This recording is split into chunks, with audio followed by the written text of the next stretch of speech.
کجا هست، اما میتونیم بفهمیم که در پس تمام برنامه ریزی هایی که تو جهان هستی داره میشه یه هوش سیاهی هست و کاری میکنن که ما سفید و سیاه ببینیم، سیاه و سفید ببینیم، خوب و بد ببینیم، بد و خوب ببینیم.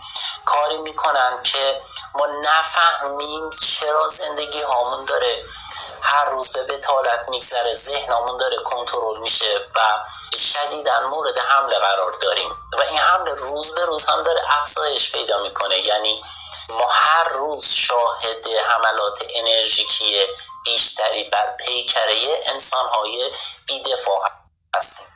خب چرا بی‌دفاع باشیم؟ چرا مظلوم باشیم؟ خداوند ما توان و قدرت حرکت به سمت تو را نداریم. خدایا تو به سمت ما بیا و ما را از مقربان و نزدیکان درگاه خودت قرار بده. ما نمیدونیم شیطان کجا هست، اما میتونیم بفهمیم که در پس تمام برنامه ریزی هایی که تو جهان هستی داره میشه یه هوش سیاهی هست و کاری میکنن که ما سفید و سیاه ببینیم، سیاه و سفید ببینیم، خوب و بد ببینیم، بد و خوب ببینیم.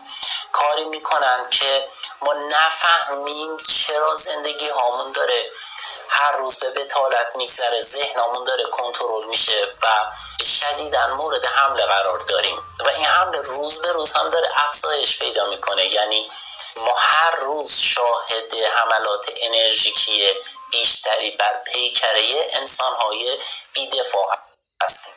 خب چرا بی‌دفاع باشیم؟ چرا مظلوم باشیم؟ خداوند اسمش رو گذاشته برای این زمان‌ها و اسامی خداوند شفا بخش هستن و حفاظت کننده هستن. منتها این اسامی رو شما باید بتونین نورش دریافت بکنین، چون اسامی خداوند نور داره.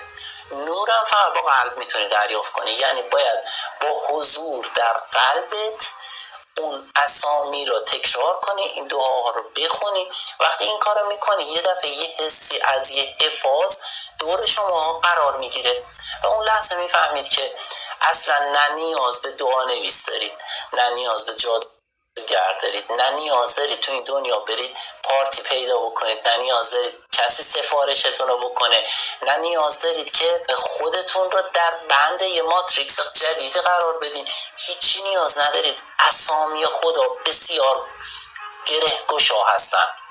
اسامی خدا فکرهای ما رو باز میکنه. یعنی ما هممون به خاطر بندهای ذهنی و ماتریکسی که در اون قرار داریم گرفتار یه کودنی میشیم، تصمیمات اشتباه میگیریم، ذهنمون بسیار بسته و محدود میشه.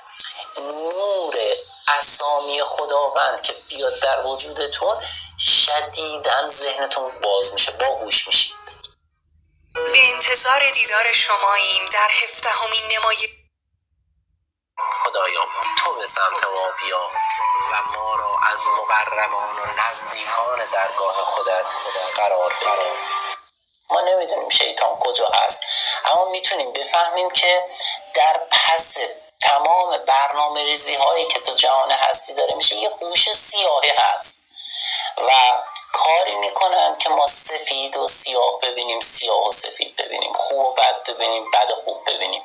کاری میکنن که ما نفهمیم چرا زندگی هامون داره هر روز به بتالت میگذره، ذهنمون داره کنترل میشه و شدیداً مورد حمله قرار داریم و این حمله روز به روز هم داره افزایش پیدا میکنه. یعنی ما هر روز شاهد حملات انرژیکی بیشتری بر پیکره انسان‌های بی‌دفاع هستیم. خب چرا بی‌دفاع باشیم؟ چرا مظلوم باشیم؟